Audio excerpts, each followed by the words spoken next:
Good afternoon. Raise your hand if you cannot hear me. Great. There's always one. Thank you very much for coming. I know it's all the way up here on the third floor. I'm really happy to see all these people. I'm guessing this is hardcore gamers if you walked all the way up here. So thank you very much for coming. As I was preparing for today, I was thinking about this yesterday, and I actually did the math. It was 392 days ago that right here in this building, I was here at Build talking about the vision for building games for Windows. So literally a year ago. Was anybody here last year? See, a few comebacks. It's not going to be as bad as you think. So, and we presented our vision, and I talked about this vision where you, as a game publisher, would be able to write a game once, publish it into our store once, and then have it go across a myriad of devices. At the time, I was just happy telling people about deploying, being able to go into Windows Phone, tablet, desktop, and the vision for Xbox. It's been a year, and not only have we got here, you saw that from the keynote today, but we've also added HoloLens. So it's super exciting for me because today, with Windows 10, we now have one operating system that goes across all the myriad of devices from Microsoft. And we have one platform, the universal Windows platform that you're going to be hearing about for the next 3 days, that can let you target all of these devices with one unified application model. Now, how many of you have written a Windows Phone app before, or a Windows Store, or a console app before? So all of you who raised your hand, you're already familiar with this platform. It took us 3 years to get here, and the benefit is you've been using it. When you think about the universal Windows platform, you should think about it like this. It's nothing but the aggregation of all the best features across all of our existing platforms that we had before. If you knew Windows Phone, if you knew WinRT, that's what Universal Windows Platform is. It's a little bit of an iteration. It's that aggregation, and it's that unification that you're going to get. So throughout this session, we're going to cram quite a bit of content, and we're going to leverage some of the things that you already know. I'm Jaime Rodriguez. I'm a games evangelist at Microsoft. And with me is Brian Peake. He's going to do all the heavy lifting today. So at the end, make sure you clap for him, because he's going to do all the coding. All I get to do are the slides and a few demos. So we're going to spend the next hour talking about Windows 10 and how you can get the most out of Windows 10 for your games. And in some cases, we're going to play the role of a tour guide, where we can actually just tell you, hey, there's this really cool feature. You should go to this session and learn everything about that session. Because some of the topics that we need to talk about could cover a whole hour. And they're here at Build, you're here at Build, so we're just going to point you there and have you go there. In other cases where we think are things or features that are very relevant for games, we're going to dive deep and give you code samples and give you a little bit of everything you need to know. So throughout the game, throughout the session, what you should expect is we're going to talk about those features. Then we're going to show you how to migrate your Windows Phone or your Windows Store game onto the Universal Windows platform. And then we're going to take advantage of new features such as Xbox Live. So we're going to go pretty quick. Bear with us as we go. Before I go there, I do have to give you kind of a demo of what Windows 10 is about from a gamer perspective. Hopefully everybody saw today Joby's mouse was there. Everybody's hopefully saw today Joby at the keynote, and you saw how, for example, now we have Action Center on Windows 10. Really great way to engage users, right? As gamers, we've always done that, where we send a notification and we tell users, hey, come back. You haven't played in 72 hours, et cetera. Now with Action Center, those are there. You saw Joby talk about discovery, how with the Windows Store, now your games will be promoted a lot more. The icon is very prominent. If you see the start screen, right here, the store icon is quite prominent. So when we promote games, people are going to click on them, and you're going to get your cha-ching. Right? So it's a great thing for us to have. Same thing with Cortana. All of these you saw from Joby today. So let me show you some of the things that you didn't see. One of the things that we're doing for gamers is we're bringing the Xbox experience onto Windows 10 and Windows Phone. This right here is the Xbox app. If anybody here has played on the console, you're probably familiar with this application on the console. You get some of this, you get to see all of this functionality on the console every day. What you see here is if I go home, you see right here, this is where we're at. I have all my activity feed. These are all the people that I follow. When they comment on something, when they share a video, when they unlock an achievement, I get to see all their activities. This is really useful to you as a game publisher, because this is how people discover your games. I can come here, click on a friend, and see what they're playing. I can see what my friends are earning achievements on. Obviously, as we compete, as we play together, I get to see a lot of that. But here, I can also see it with people I follow. I can see a lot more of the activity throughout. I can also chat with my friends. So here, you can chat with your friends. And here, you can talk to them regardless of whether they're on an Xbox or Windows or phone. So we're bringing that social graph and taking it everywhere. So it's with us throughout the day. That way, there'll be a lot more engagement. We were actually cramming last night, and one of the friends was pinging out Brian here and said, hey, are you going to play? Are you playing tonight? And literally, we were actually working through some of the sessions. And so we were like, hey, no, we can't do anything today. You can see achievements too. You can see all sorts of activity. You can discover all sorts of new games by just exploring what your friends are doing throughout the application. So it's really, really exciting to see all of these come and be with you throughout a continuous experience. Wherever you go, you'll be able to carry this with you and you'll be able to engage. Another feature that you have that you see right here is obviously game DVR. Everybody here has hopefully seen game DVR on Xbox One in the last year or so. Super popular feature, now with Twitch and all of the other companies that are doing video online, it's becoming, for gamers, it's becoming one of those must-have features. We're bringing it onto the desktop. And not only you can see here that I have some game DVRs that are actually recorded on this PC. I have the ones that I shared from online too, right? And I have the ones that I can see from my community, but the one that I want to show you here is it also has the ones that I recorded on this PC, which means now you will be able to, or users will be able to record your games from within Windows 10. Let me show you how that works. Right here I have Minecraft. This is classic Minecraft, the way hopefully all of you played in the last 10 years. Me and my kid used to play this 4 or 5 years ago. He wanted me to let you know he did not have any coaching. I did not have any coaching from him. These are my skills you're going to see, or my lack of skills, to be more exact on what he said. But this is Minecraft. This is not a Windows 10 app. This is not a universal app. This app has been around forever. Everybody knows it, right? And without me touching and doing anything, I can come here and just, well, let's first launch it. And when it comes out, you see right there, this press Windows G to open game bar. This is a feature at the system level. Because I have that Xbox app, now I have that game bar at the system level. Now, I've previously identified it as a game. When we identify things as games, the game bar will automatically come up. If you have a game that's brand new and is not yet declared to be a game, any user will be able to just come here and press Windows G and get the game bar. And from the game bar, you can launch the Xbox app. You can actually record or capture a screenshot. You can see some of the settings right here for my recording, so I can control it right here from within the game bar. There's a lot more settings in the Xbox app I showed you earlier, so quality and everything, you'll have a lot of control over all that. So again, Minecraft, classic Minecraft, no tricks, no anything right here that we've actually, I'm trying to resize it, but my mouse here is not collaborating. The surface right here is shiny. Hopefully you can see it from there. So now I can just go right here and press Windows Alt R. We love keyboard shortcuts. So right there, it's recording the game. If I wanted to show maybe my mom how to do something like create their own world, I can come back here and it's recording. And now I'm capturing. I can just go in there, create a new world, and let's go into creative mode because she'll be new like I am. And you see right there, it's just recording. It's all happening. If I want to toggle the timer, so because I don't want to see it, I'm going to maybe record for a few minutes. Windows Alt-T will toggle it. And now my recording is there, or my world is there, so I can go back and you record it. And right there, that was not scripted, the you experience, but you can see there, it's recording. And then I can go back here and go down to my Xbox app and see all my recordings there. This one, somehow, because it's interesting, because it interrupted me to the survey, that one didn't save. Save this one. It surveyed me there in the middle of saving it. Let's go back to the Xbox app, and let's see if it saved one there. On this PC, right there, it's Minecraft. So it was there, sorry. So I'm refreshing there, and you see the recording that we had. And users right here can actually click on this recording and actually trim it, and then not in the Xbox app that we have today, the one that you'll be able to get with the bits this week, you'll also be able to share from right here, from within the app. Your users will be able to share, and that's how they're going to promote your game. Everybody's going to see it, discovery. It's an ecosystem that feeds itself. And this is coming, again, onto Windows 10. It's very, very feature-rich. If you look at the functionality that we have, let me give you this.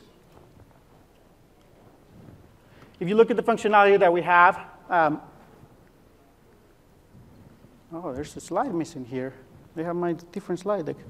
It's very feature rich. Like I showed you features like activity, I showed you our game hub, I showed you chat, I showed you game DVR. All those features are there on Windows 10. A lot of those features are also on Windows Phone 10, or on Windows Phone. So you'll be able to get a lot of the same features on Windows Phone. And we're actually making sure that we keep as much parity as we can across all of our experiences. So phone right now, the only thing that's missing from phone is game DVR. If you get the Windows 10 bits, the Windows Phone 10 bits, you're not going to have game DVR there. It's something that we're looking at. We're trying to figure out what the right experience would be there for game DVR on phone, but it's something we continue to explore, and you should expect improvements around. So all of those features right there, you didn't have to write a single line of code. You didn't have to do a universal app. You didn't have to do anything, and you're already going to benefit from that on Windows 10. Now, there's other things that you're going to get just from moving on to Windows 10. For example, when you bring your game onto Windows 10, you can now start running on DirectX. As you recompile and you start porting your game to Windows 10, you'll get benefits from the platform itself. This is kind of operating system and platform features that you're going to get that you don't have to write a lot of code over. Hopefully here, everybody in the room is familiar with DirectX 12, right? We announced it last year. It's our new API for Direct3D. With DirectX 12, what you get is a lot more control over how you render. We have optimized it a lot. We made sure that you have a lot of control on how you talk to the GPU so that you can optimize your rendering quite a bit. It squeezes every ounce of performance from all of your games. Now, if you're like me and you write higher level games, like you write on Unity or Unreal or any other higher level frameworks, middlewares, no worries. All the middleware providers are already using DirectX 12, and you're going to benefit from everything they do. So in your case, you're just going to get the benefits for free. You get more performance, you'll get better rendering for free by just using libraries that are already taking advantage of DirectX 12. Another area where we made significant improvements that you as a developer would benefit from just from moving to Windows 10 is the SDKs. Our SDKs are significantly larger today than they were a year ago. Just for context here, I don't have the numbers because they're never accurate and we were shy about it. But just for context, WinRT grew over 8,000 new APIs. Think about it. We brought in APIs from console. We brought in APIs from phone. We had all these Windows APIs already. So we grew over 8,000 API. That's probably one of our largest updates ever. That's just on the WinRT side. On the .NET side, we also grew about 2,000 APIs. And what we did there is, remember, we have different profiles. So we have .NET on the desktop, and we brought in a lot of those APIs to the Windows Store, to the actual universal platform, so that you would have better compatibility across. Right? If you've seen the profiles, there were a few classes that people were saying, well, I wish I could use this class over there so that I don't have to write my code and I can share more code with desktops. We've done that. We brought in 2,000, and we will continue to bring more APIs as we go forward. Now with Windows 10 and Flytin, we can actually add APIs much faster than we've ever been before. In the past, it's always been oh, we cannot do that because we got to ship a whole new framework. With Flytin, now we can start adding more libraries for you as we go, and we'll continue to do this as we go. And the last one that I want to highlight is the Win32 and COM APIs. This one is special to me because here we brought only about 1,000 APIs. But those APIs are ones that really, really matter for us as gamers. This is some of the work that we've done over the last year with Unity and Unreal and Marmalade and a lot of middlewares and NVIDIA and other partners that were related to gaming that came and said, look, the universal platform is great, but I really wish we had these APIs. Things that matter a lot, for example, threading. Sockets, right? If you were here 2 years ago and you heard about the platform, you were like, oh, no sockets, that's weird, right? And it didn't make sense to all of us, right? So as gamers, it was a pain to have to rewrite. Well, we've heard you. We're bringing all of those back, and those are the 1,000 APIs. So even though the number is not outstanding, it's a number that really, really matters. Heap, virtual memory, things that are really, really hard to do if you don't get the operating system level APIs, those are the ones that we focused on. I'm not going to talk much about media, but because there's a lot of sessions that build about it. But two of the improvements I wanted to highlight is low latency audio. That's a common pain, and we've decreased the latencies down to nothing. So for those of you who have in the past said, I really want lower latency audio, we no longer buffer, so you can really control how much audio you render and how low your latency is. And we've also added a myriad of casting APIs. I see Steven there. He'll have a session tomorrow. And we owe him a big favor, so make sure you come to his session tomorrow. You'll hear about the favor later. If you want to learn more about DirectX 12, Max McMullen has a session also tomorrow, and he'll dive and give you the update on the APIs that have changed from last year and how we are with regards to shipping this year, which is we're pretty much done. And we have really great support from NVIDIA, AMD, and all of the hardware providers. Now, moving on to the universal Windows platform. Everybody who's been here at Build before, has coded an app before, has at some point seen this slide. This is actually the new universal Windows platform slide that we're showing around. I saw this slide 5 years ago when we introduced Windows Phone. I saw this slide 3 years ago when we called it WinRT. The point here is the platform hasn't changed. Everything that we have in here, there's a lot of improvements, so don't get me wrong. I can go in there you'll go through sessions at Build. There'll be a session app model, and you'll go in and hear about new background in APIs. There'll be a session on packaging, and you're going to hear about how we increase the package sizes so that now we can fit any game, right? Because the package sizes are so large. There'll be a session on the store, and we're going to talk about the one store. There'll be a session on tools, and we're going to talk about graphics debuggers and all sorts of different tools that come in for games. So it's the exact same platform you're familiar, and we're continuing to innovate. So just because I'm not going to spend a lot of time on this, don't be fooled. You'll have 3 days full of sessions here, and there's some sessions that I highlighted as a reference here, and you'll see them as a reference at the end of the presentation. Let's get on to our games, because that's what we want to get into. So we're going to port a game from Windows Store onto Windows 10. And that's where Brian comes in. Can you introduce us to the game? I can do that. Let's switch over to my machine. So this is a game that we wrote. It's a really simple demo, and the whole point of the demo was to teach students how to write video games. So you're not going to see the most flashiest Titanfall-less thing ever here. It's going to be a very simple game. So what we have here to start is I'm going to show you the game running as a Windows 8 application in Windows 10. So I just press F5 here to run the app as it exists. You can see it starts up, and you can hear the background music somewhere coming out. Do you hear that? OK. I don't know if it's in my head because I've played it so much or if it's actually coming out of a speaker. So you can tell this is a Windows 8 app on Windows 10 because at the top left, you get the hamburger menu that has what used to be on the Charms bar. You get the button over on the right that allows you to put it into full screen, which is how Windows runtime apps used to run. They were always full screen. But because this is Windows 10, this actually lives in a window. You can move it around the screen. So what we need to do is to turn this into a Windows 10 app. So to do that, what I did was I created a new universal app project, and I brought my code over. I didn't change anything. I literally just copied and pasted the code as add as a link over to here. And we have the exact same code running, just with the universal wrapper around it, which basically has a new package manifest and whatnot. So if I run this version of the app as a Windows 10 app, I'm going to show it to you on the phone first because the phone is similar to Windows 8. You know, the phone always runs full screen. There are no windows. There are no concepts there. So you can see this is now running in the Windows 10 phone emulator as a universal app. I can go in here and I can actually play the game. I'll tap Start. So it's a very simple game. Very simple maze game here. The little blue monster I'm controlling, the red monster's chasing me around. The glowing icons in the corners are Windows 10 features. And the point of the exercise for students is that every time they add a new Windows 10 feature to the game, they can add a new icon as well. So your goal is to run around and eat those glowing icons because they're worth more points than the regular dots.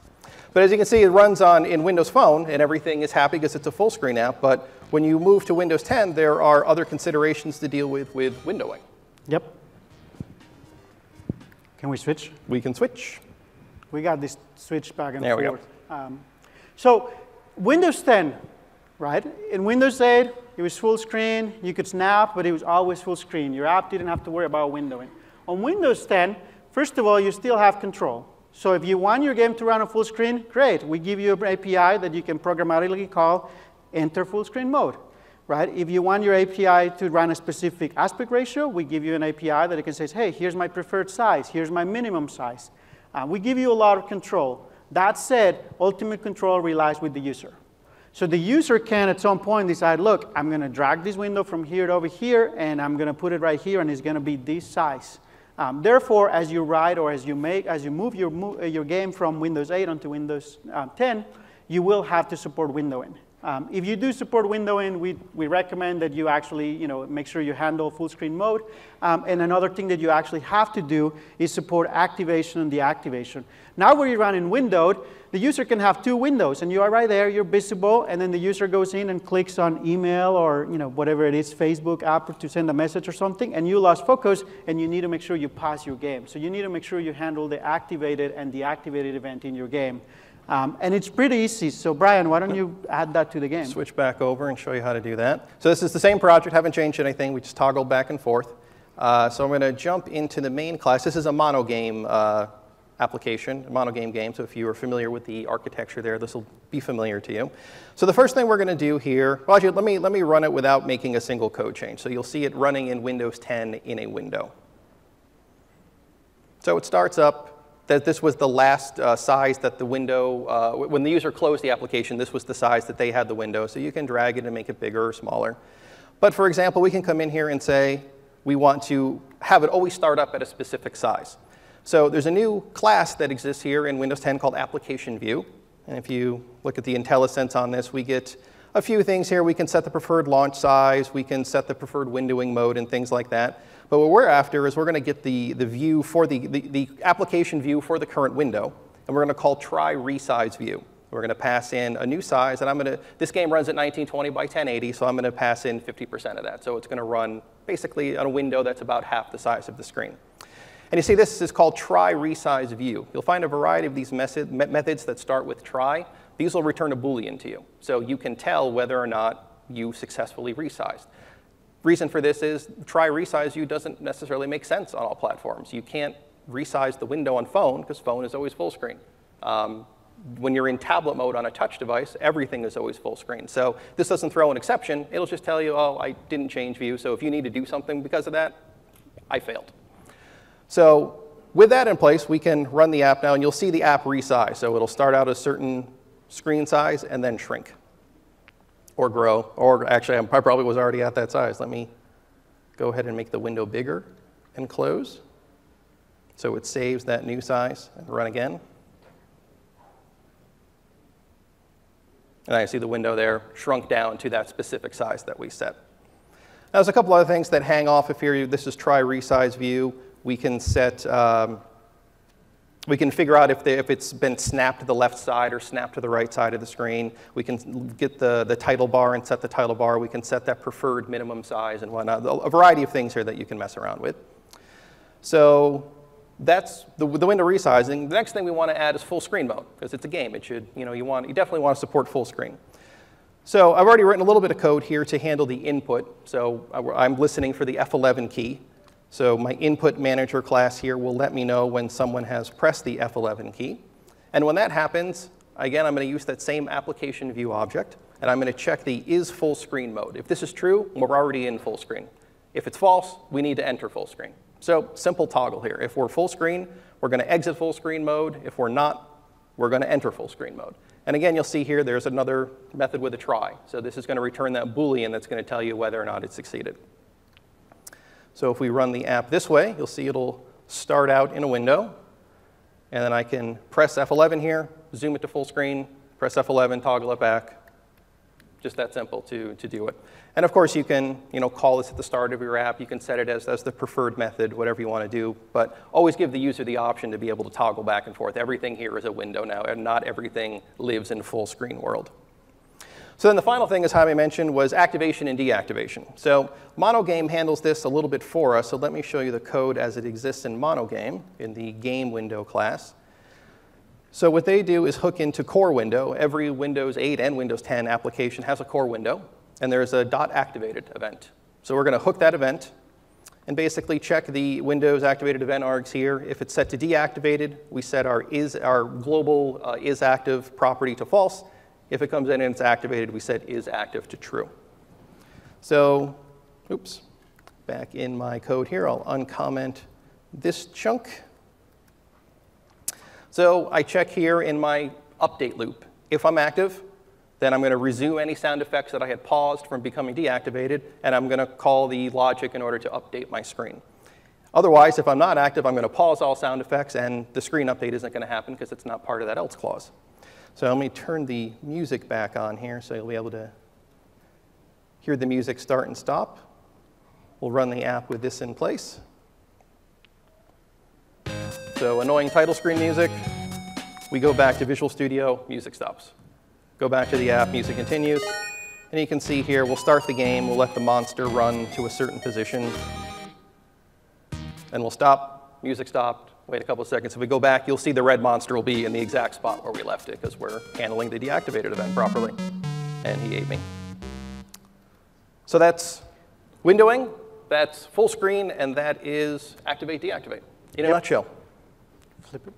Jump back to your slide. So literally, that's all you have to do. Under 10 lines of code, most games actually work. But there will be a session of navigation and windowing on Friday. So if you want to go learn every little detail on the APIs, there's a really great session on Friday that Robert's delivered. And I saw the rehearsal, and it was really great. Now, that's half the work. The reality is, us telling you how to handle windowing is not the heavy lifting. You will still have to come up with a design strategy for your game. You'll have to decide, well, when I'm full screen, I want to scale the content, or maybe I want to create an adaptive layout, or I want to be a responsive design where I fluidly flow certain things, etc. That takes a whole hour, but the advantage for you is that we've already recorded that.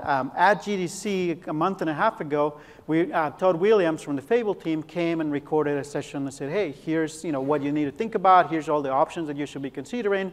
So watch that whole session, and then from there you'll come up with a strategy. The platform supports everything. So, and I think the way I think about games, most games will have maybe a combination. Like in some cases, you'll just want to scale, but often you will have to do scaling and either an adaptive layout or something else along with it.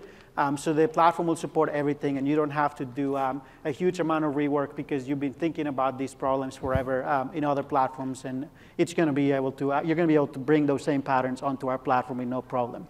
I just wanted to point out the video from Todd because it's really useful. Now, the next thing, windowing is the beginning. The next thing that we talked about when we did the outline was, oh, well, we got to handle input. And we thought about two things. The first one is, hey, what's changed on pointer? Or what's changed on mouse and touch? If you remember Windows or Windows Store, 2 years ago, we came back and we said, look, we're always going to make touch seamless along with mouse. So we're going to aggregate those into this one class called the Pointer API. And regardless of whether the user are using touch or whether you're using mouse, it's all going to go into pointer. So as long as you handle pointer, you'll be taken care of. And if you've been writing games, you've been using this pattern for the last 2 years. Nothing there changes with the Universal Windows Platform. We've added some really cool features to Ink and other areas, so we've added improvements. But for your games, he didn't have to change anything in the game. So there was nothing to say right there on mouse and pointer and touch. So moving on to text, we have a lot of improvements in text.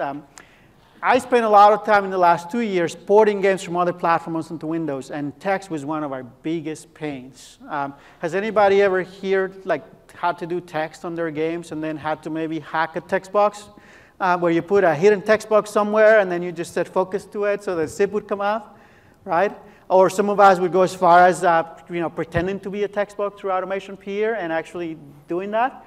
Most of those workarounds were solvable and they worked, but it was always kludgy, and I always felt like, oh, there's got to be an easier way to do it. And today, with the Universal Windows Platform, we have the easier way to do it. Here's what we're going to give you. There's an input pane class.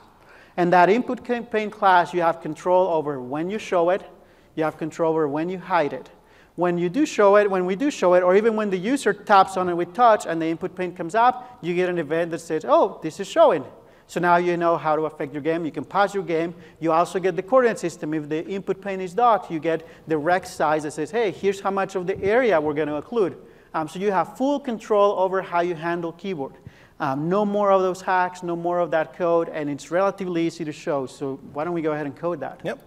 So I don't know if you noticed on the menu for my game, there was an option for enter name, where you can put in your name and the character will recognize you as that name. It puts it up in the score display. So to do that, I've got a very simple dialog box that I wrote. It's all written in monogame. It's not a Windows dialog box. And basically, when I call the show method from my game, I call input pane get for current view dot try show. And when I call hide on my dialog box, I call try hide.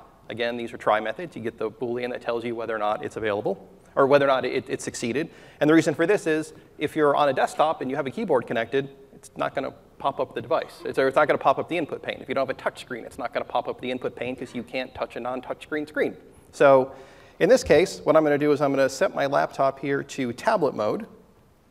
So the app now will start up in a full screen mode. And in tablet mode is when you'll see an input pane. Let's shut off the stupid music and go down to enter name. It'll pop up, and now I can type my name in this box, and you see it shows up in the top right corner. Press enter. And what's great is this responds to all the standard keyboard events that you're already used to. So if you've already written your game to support keyboard, you already wrote your game to support input pane. You just actually need to show it and hide it. That's all you need to do.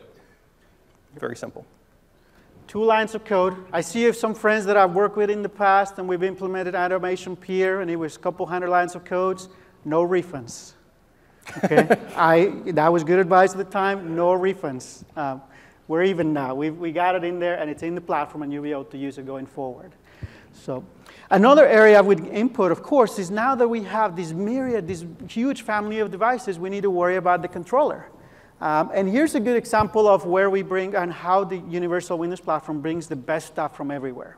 We've always had X input on the desktop, pretty popular, great API. It served us well for a few years. It's very simple, yet very powerful. Now, the Xbox had a gamepad class, and they've been working on it for the last few years. It's more modern. It has, in my opinion, a better object model. It was more future-proof for us, so we felt like, hey, we got to bring the best-of-breed APIs. And this was a hard choice, because we were like, oh, X input is used everywhere. It's on desktop. It's all that. But we finally said, hey, you know, Gamepad is the better API, is the one that we're going to invest into the future. So let's bring that onto the Universal Windows Platform. And that's where you're going to be using going forward. Now, with the Gamepad class, you'll be able to support all platforms. So Windows Mobile, Desktop, Xbox One, all of them will be supported. Right? If we come up with a new platform later where controller makes sense, we're going to use this API, and this is the one that we're going to stick to. So you'll be able to continue to leverage the knowledge and the code that you have. The API is feature-rich, so multiple gamepads, headset, everything that you would expect the state from the gamepad is all there. Now, for those of you that were using X input, what we've done is we said, look, we don't want you to throw away all your code, so why don't we create a little wrapper? X input was very simple. It only had 5 methods. So we created a wrapper that actually goes in, and underneath the scene, it actually uses all the gamepad APIs, but it gives you the method signatures for X input. So that way, for you include the header, you just swap the library that you link against, and you're done. Right? So very easy for you to port your game, and very easy for you to actually reuse your code without doing anything. Now, I do have to give you a caveat. On the builds that you're going to get this week, Gamepad is not in there. The APIs are defined, but they're not implemented. So again, just wait a little bit until the first flight or the next flight where this comes in, and then you'll be able to have them by RTM. It's a very simple API. Anybody here who's been using it on Xbox, it's the exact same APIs. We didn't change the names, so you'll be able to reuse your code very, very easily. Right there, we could be done, but they told us we needed to fill a 60 minutes worth of talk. In my opinion, you just handle everything you need to have a good game, right? You had a good gameplay to begin with, even though Brian's is questionable. It's simple by design.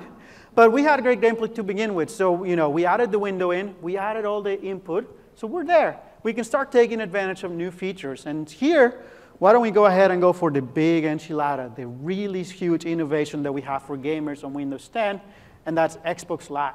Everybody here is familiar with Xbox Live services, right? It's our Xbox, One social graph. It's our network. It's services that have been proven. They scale. They've been really, really solid. We have lessons, or several years of lessons learning the APIs. So let me tell you what we're bringing onto Windows.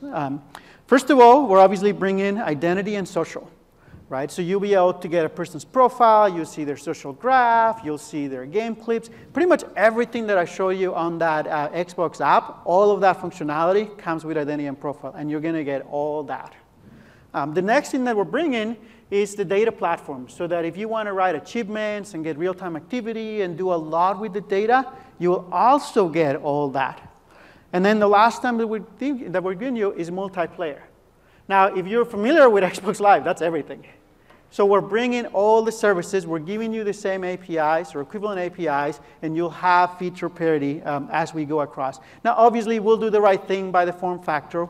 Not everything makes sense on every device, but our intent is to bring as many things as we can such that the platform benefits from having the feature and it doesn't detriment to the overall experience, because we want the user to have a great experience across our whole device family. So with that, Brian, how hard is it to add Xbox Live onto our game? It's pretty simple. So Xbox Live right now is distributed as a NuGet package, so you download that. And I've already done the back-end work here, so you can see in my packages.config, I have a reference to the Microsoft Xbox Live SDK. So the first thing that makes sense to do when you're writing your game is you want to have people sign in, because you want to get their profile and their gamer tag and that information. So that's what we'll do with this game. So extremely simple. You grab the user object here, lives in Microsoft Xbox Services System, and call sign in async. And that's going to return to you an Xbox user object. Okay? From there, the next thing we need is an Xbox Live context for that user. Now, the context object is basically your interface for every service that you want to talk to. So you create one simply by newing it and passing in the user that you want associated with the context. And then to pull back the profile information, we're going to call into the profile service. As I said, all these live off of context. If we look at IntelliSense, there's the achievement service, leaderboard, matchmaking, presence. Every service lives off of context. So we're going to use the profile service and call get user profile async, passing in the Xbox user ID of the person that we just signed in. What we're going to get back from there is a profile object. And off the profile object, you can grab a variety of things. Oops.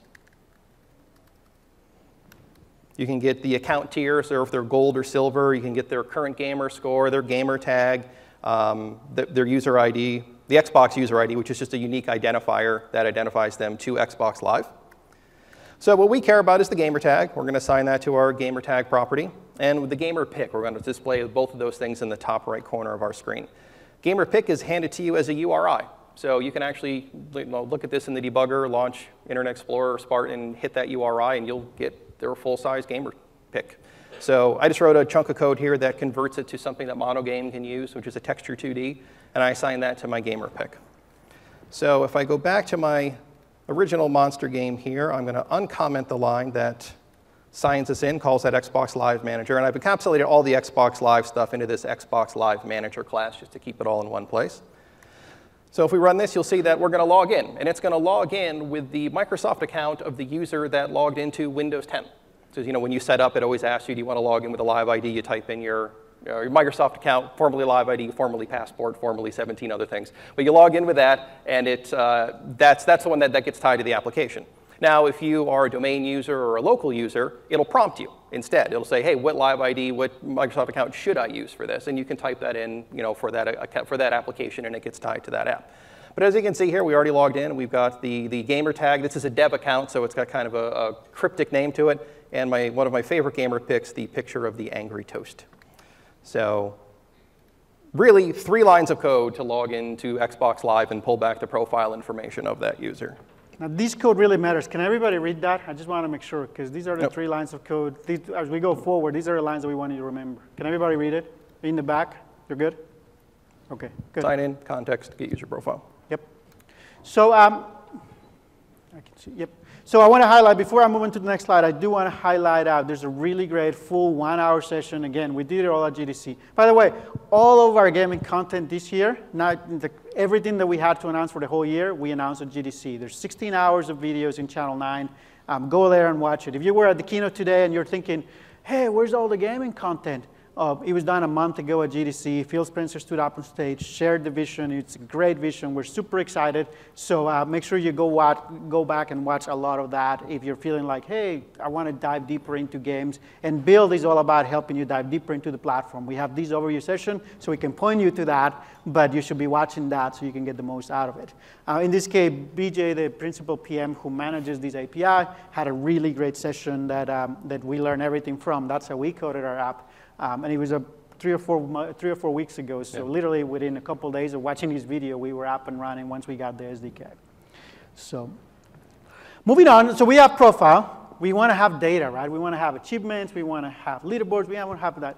So what I want to do is I want to explain to you how the data platform on Xbox Live works, just because it's really cool, and then you'll see some of that from Brian's code snippets. Here's how it works. So first of all, you write your game, and when you write your game, you define a set of events and the set of data that you want to collect. So you're in control of over what you want to do, and you actually define the data, and then start firing the events to a spool through the SDK. And the event is, the SDK is right there just listening. You don't have to do anything. You don't have to worry about communicating back to the server. You don't have to do anything cryptic. You just pass it on to the events pool, and they automatically pass it on to Xbox Live on the cloud. So from here on, all the green code, you don't have to write, which is really good, because that's where the hard stuff is. That's where the several years' worth of work that we've invested into rely. So we have a data receiver that is actually just listening for all those events. They pass it on to a stats engine that actually interprets all that data, and then that stats engine actually manages and says, oh, these are going to go into achievements, this is going to affect a leaderboard, and from there we also derive presence. And then if you want some of the data back, you can actually get it back to real-time activity. Right? So again, all of the green stuff, that's the heavy lifting, that's the heavy lifting, that's Xbox Live, that's stuff you don't have to worry about. You're over here in control of, hey, these are the events I want to do, and then you later on go back and define your achievements, and you go back and define all the things that you want the user to have. This also means the platform is flexible such that you can go in there, define your events and your data, and later on add achievements or tweak on the back end how your game is playing. Right? Because we don't have to. All we're doing is passing the data, and there's this stats engine that's interpreting and saying, oh, when they reach 100 in these, they're going to reach this achievement. They're going to earn this achievement. So you don't have to worry about all that when you ship your game. That way, we don't have to download another 5 gigabytes of data just because you change achievements or anything like that in your game. So that's their data platform. It's very cool. And let's see what we can do with achievements right here, Brian. Yeah, so I'm going to show a sample on how to do leaderboards and achievements. So I've defined a leaderboard. I've defined event data for my game, and as Lamy said, it can be anything. I had it to be the number of times or how many dots I've eaten. So that's kind of like my score. So I've got data already that lives up on Xbox Live. It already lives in my leaderboard. We just want to display the leaderboard on the screen. So to do that, did I not switch? There we go. Now I can switch. I have a method here called getLeaderboardAsync, where I pass in the name of the leaderboard that I want to retrieve from Xbox Live, and it's really just one line of code to pull back the leaderboard. I use that context object again. Remember, that's the interface to all of our services. Call the leaderboard service, get leaderboard async, passing in the name of that leaderboard. That's going to return to me a leaderboard result, and inside of there, I'm going to have a collection of rows, and each row is going to be one line of the leaderboard. So what I care about is I'm going to pull the rank. That's first, second, third, fourth, all the way down the line. The gamer tag of the person at that rank. And then this item has the item collection has a series of values that are the events that I told it to track for my leaderboard. So I already know that the 0th element of that is the thing that I want to display on my leaderboard. So I add all those things to a collection and then display them on the screen. So if I run my app here and bounce down to leaderboard, see it went up to the server. It's actually very fast. And pulled back. There are 5 people that are on my leaderboard, the global leaderboard currently, their gamer tag, and then their score according to how well they played the game. Now, that's the global leaderboard. So if you had a really popular game, obviously mine isn't because there's only 5 people. But if you had a real game, you might have more than 5 people playing. So you might have thousands of people on the leaderboard. And you probably don't want to have someone page all the way through thousands of pages of leaderboard stats to find there. So there's a couple other methods you can do here. We can call .getLeaderboard for social group async. That'll return just a leaderboard with just that logged in user's friends. So if you want to show them how they're competing against their friends, you can show them that view. There's also a getLeaderboard with skip to user. So I can say, well, if I'm in 700th place, only show me from 700 on. And that way you can immediately just jump to that screen and show where they rank against the rest of the world without them having to go find where they live in the full list of global leaderboards. So that's leaderboards. Pull that back, very easy. For achievements, we want to pull back the list of achievements that are associated with our game and some more information about them. So as before, use that same context object. We're going to call it the achievement server this time. We're going to call it get achievements for title ID async. We're going to pass in the user that we want to get the achievements for, because this will tell us, if we pass in the user, we can determine if they've unlocked the achievement or not. We'll pull back all types of achievements, so achievements and challenges, order them default, and return just a maximum of 10 for right now. That'll give you an achievements result, which contains an items collection. Inside that items collection are a list, each one of those items is an achievement. So we're going to pull the name, the description, the rewards data, which this is currently set up to be a gamer point reward. So this is the number of points associated with that achievement, whether or not it's been achieved.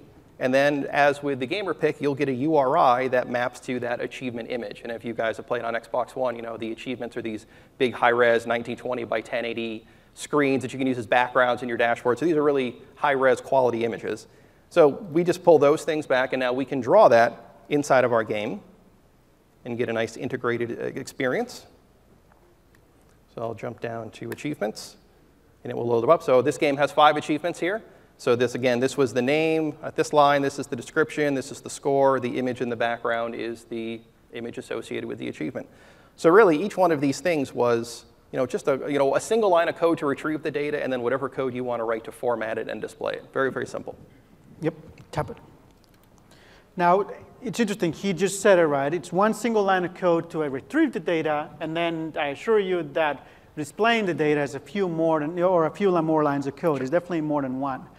So one of the things that's really cool, and it's brand new that we're doing for Windows 10, is we're adding this new feature to the Xbox Live SDK called title callable UIs. And what this is kind of a standardized workflow. Certain things you do over and over in your game, and in some cases having consistency on how many games do it is valuable.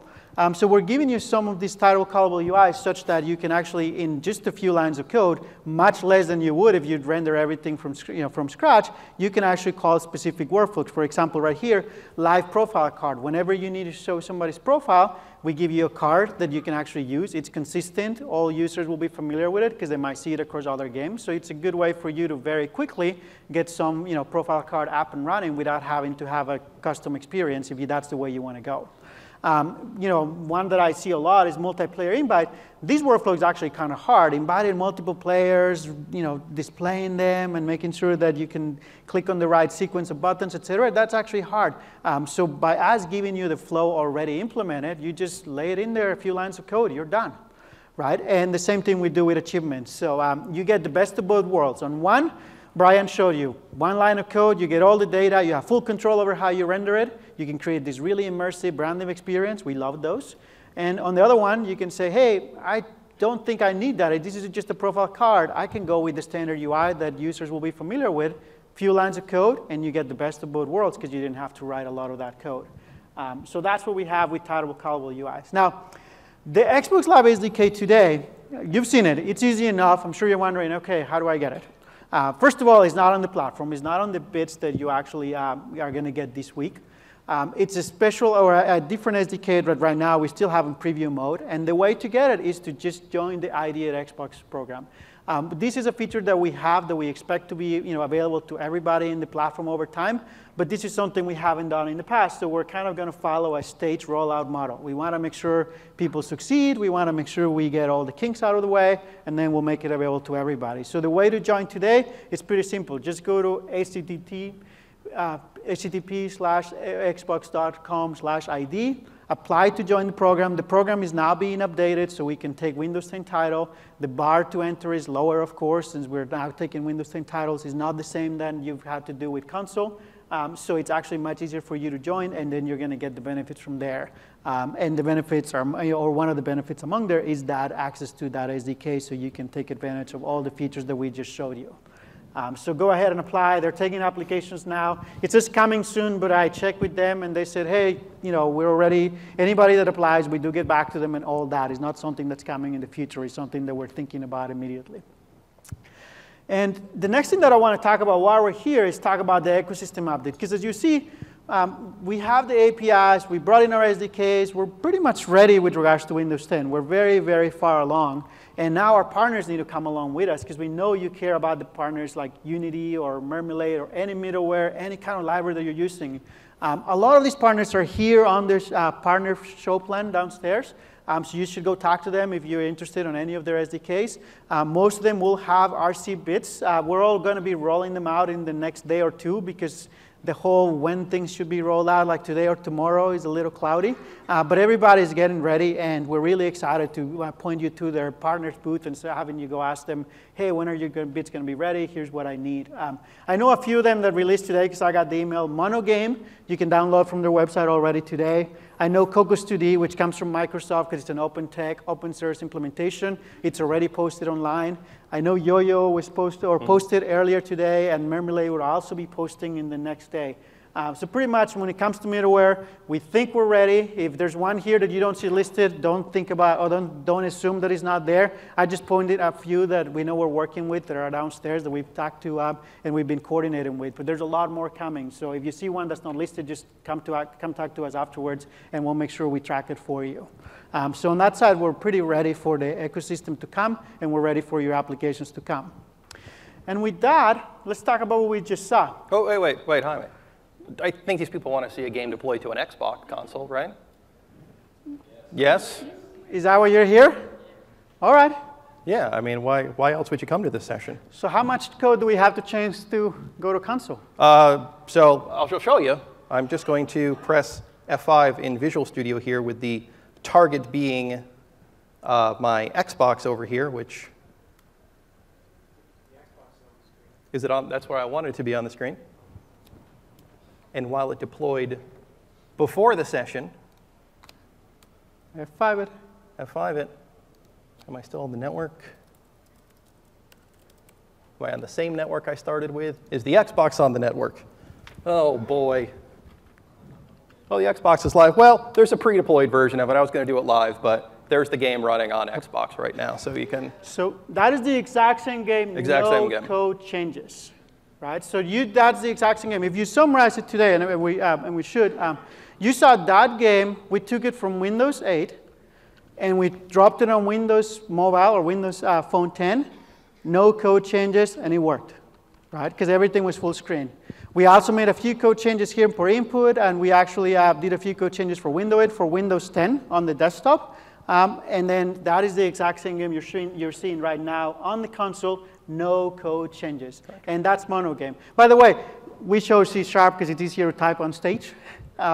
Everything we showed you works in C++. So for those of you that have C++ code, we just chose C# because we thought it'd be easier for us to type on stage. And that's actually one of our learning titles. By the way, the application is also open source. We have a game jump in 2 weeks, which is when we're going to release this version of the app, because this is the Windows 10 version. And we usually have it on Monogame, Unity, Cocos.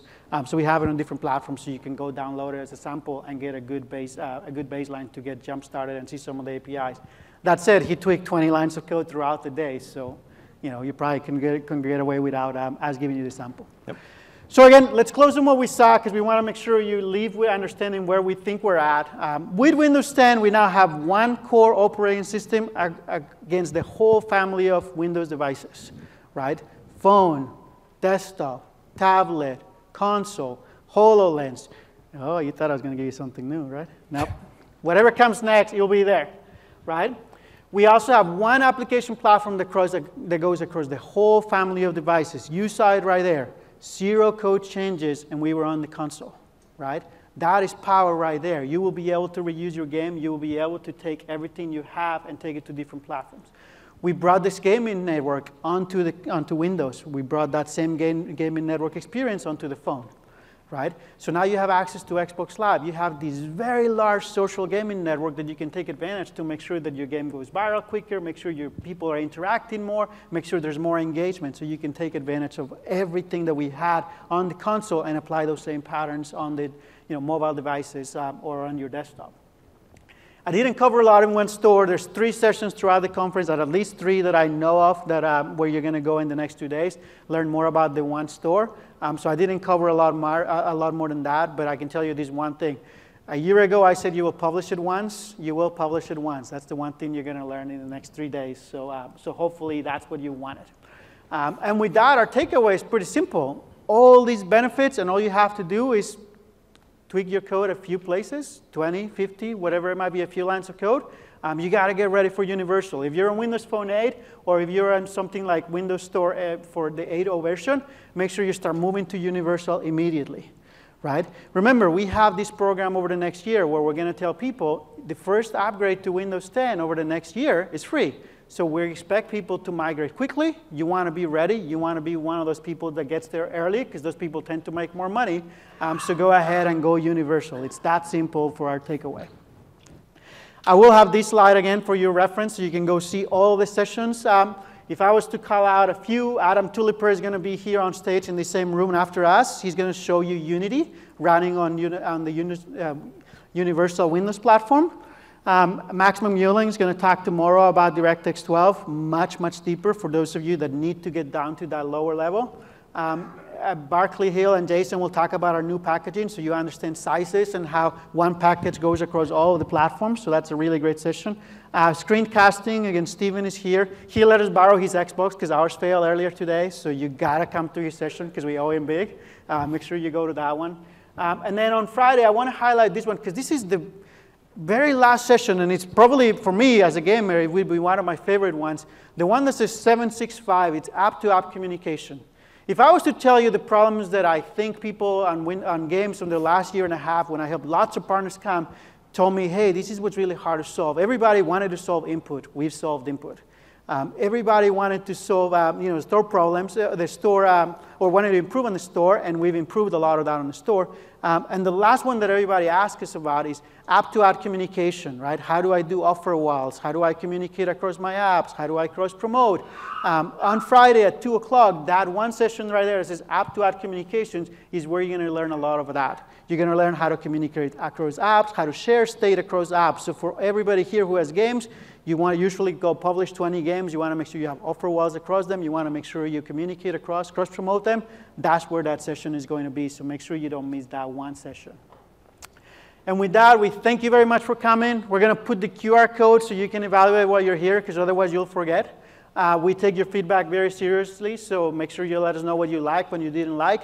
And we have time for questions, so please step up to the mic if you have any questions. And if you don't want to step up to the mic here, we're going to go to the Ask the Expert zones tonight at 6, and we're going to be in the Windows Insider area tomorrow morning. So go ahead and ask us any questions. And don't forget to submit your feedback, please. Thank you very much for coming. Thank you.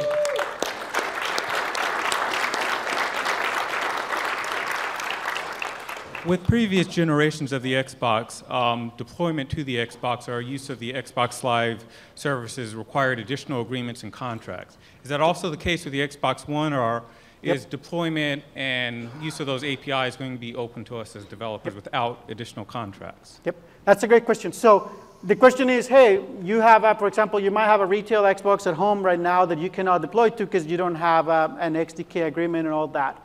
We already announced at GDC that later this year, we're going to give you the tools and utilities such that your retail console can become a dev console. So we're going to give you some toolkit there where you'll be able to run it and say, oh, now I can deploy from within Visual Studio. You didn't see his UI, but he was deploying from within Visual Studio 2015. He was doing F5 and actually deploying and debugging and everything else. We're going to give you special little tools that you're going to be able to do that with your retail kit. It's coming later in the year, so stay tuned for that. If you need it immediately, ID at Xbox is the way to get some of those things today. So we're taking Windows 10 apps, and we're going to make sure we prioritize people that are going across our myriad and our broader device of a broader family of devices. Yeah, earlier today in the keynote, we learned that King used the Project Islandwood to get Candy Crush, and they were going to make more games. If the vision, there's a sign-up page on this project as well. If the vision for Microsoft is to support compilation, the ability to get iOS games onto Windows with the ability to have light-up features such as live tiles, platform integration, and potentially Xbox Live integration in the form of a universal app, why would an existing publisher like Supercell or new publishers or independents actually start from the ground up on a universal Windows app and not just port from Android or iOS? Yep. So I'm going to give you two-part answers because I don't want to dodge your question, but tomorrow when we talk about Angle, there will be a session where we talk about Angle, which is native APIs. And I know King is going to talk about their vision there and where they're going. So King started with, I think it's called Ironwood now. So the technology, King started there. But once they got to the platform and they saw everything we could do, they say, okay, we're going native. So Ironwood is a really good way for people to get started and explore. And it works, so you can continue going that path, but we do want you to go native, and we want you to get more out of the platform. So it's kind of a stepping stone. It was a great way for them to get started, get familiar with the platform, and then step in. So I highly recommend. First of all, if not everybody knows it here, Angle is OpenGL on Windows. So go to that session tomorrow, because if you're a gamer, you need to learn about OpenGL on Windows anyway. It's something that we implement from a Microsoft standpoint. We open source, we collaborate with Google, and make sure that's running really great. So there's a really great session tomorrow, and then you'll hear from there, from even people there talk about what King is doing and how they're already going native to get more out of the platform. So it's not a vision. What we want to do is we want as many games for our users in order for us to grow, right? There's growth that we need to drive, and in order for us to grow right now, we need as many apps in our platform as possible. We need to grow the user base, and for that, if we bring some Android games, if we bring some iOS games through something like Ironwood, it benefits us because the user base is growing, and it benefits you because there'll be more users, and you'll be able to leverage your skills to build more games, and you'll be able to continue doing what you're doing. It's an advisory question for clients. If you're able to say there's technical limitations at the moment, but in the future they'll be resolved, or it's fundamentally just for apps or these types of games without the additional complexity, then you can advise them appropriately. Yeah. Yep. So again, I'll give you a short answer, and then tomorrow at 4:30, actually for those of you that have really good questions, first of all, the Ironwood team is on the floor where you ask the experts. 3 of them are there. We talked about it because I was involved in that project that you mentioned, Keith. So we talked about it earlier with the announcement. We were super excited. So they're on the floor, and tomorrow at 4:30, Channel 9 Live, they will have a Q&A with the PM for Ironwood, and I'll be there because I've been involved in several Ironwood projects. So if you have questions that you want to tell them, hey, what's your guidance, what works and what doesn't, I highly recommend you go to that. I don't know where it's going to be, but it's live online. We will take questions, and we'll be able to answer all your questions. With regards to guidance, come talk to me afterwards, or go talk to the Ironwood team directly, because there's gotchas, right? Like everything else, not everything works perfectly. So it's not going to be, we turn it in and it's not going to be, we pressed F5 and everything worked. There will be tweaks and things that you have to learn, and it comes down to what version of, say, UI kit you have, what libraries you're using, whether you use notifications, how you implemented your store. So there's a lot of gotchas there. Ironwood does make it easier. I can tell you from projects that we've done, we definitely looked at schedules and we said, it's going to take us, whatever, 12, 14 weeks to rewrite, and then we look at Ironwood and said, we can get there with 6 weeks, right? Some of them was tweaking the code, others were testing, because the 14 weeks included our testing. So it definitely makes things easier, but it's not something that we would tell you, stop doing native, go all the way out. You always get a little bit more out of native, of course. So that's kind of where we're at. And again, feel free to come up and throw us some rude questions tomorrow. Otherwise, I'm going to be bored right there. So, anything else? Again, the one takeaway, go ahead and ask your question. In terms of universal apps, if I build a game for Xbox One, I'm going to want really high detailed textures, large textures, big meshes. But for the Windows Phone, they'll be smaller. Does the Windows Phone get all the extra resources that the Xbox One gets with it? So will it get the textures as well, or will there be intelligent packaging involved? Yep. So that's a great question. So it's kind of hey, I can write the games once now. What about, is now my Windows Phone game going to be 25 gigabytes? Yeah. And the answer is no. The way you have control over how you package your assets. Our packaging model, this is where Jason's session and Barclay Hill's session tomorrow on packaging will give you some advice. But for the last few years, we already have been able to segregate packages based on languages, based on feature levels in DirectX. So you can actually go back and say, here's my assets for DirectX feature level 9.3. Which will be what goes on the phone, and then you can go back and say, here's my assets for DirectX feature level 12 or feature level 11, and you'll be able to segregate those. And then our platform does a really great job at optimizing the download. So we download only what's needed, and we make sure we even share across libraries, and we do a few other things there. So Jason Salame in his session, he's going to talk a little bit about it, and then if you want to dive deeper than that, after the session, just say, hey, Jaime said you could tell us how to tweak the knobs and make sure that we optimize the size. And there's a lot of control that you can. So as long as you're willing to optimize, there's a lot of control there to make sure that things are not downloaded twice. We even share, like if you have 5 users on your Windows tablet, we actually make sure we download everything once, and then the other users are sharing so that we don't load everything twice. So, so we do a really great job at optimizing that. That's one thing that we're very proud of. And again, JSON is a great reference for that. So, if there's no more questions, GDC videos, really, everything that we wanted to say about games is there. There's many hours. Go watch those, because we gave you a 1-hour version of 8 hours worth of work over there. So make sure you go to Channel 9 and watch them. There's links on the presentation. Thank you very much for coming, and we'll see you around.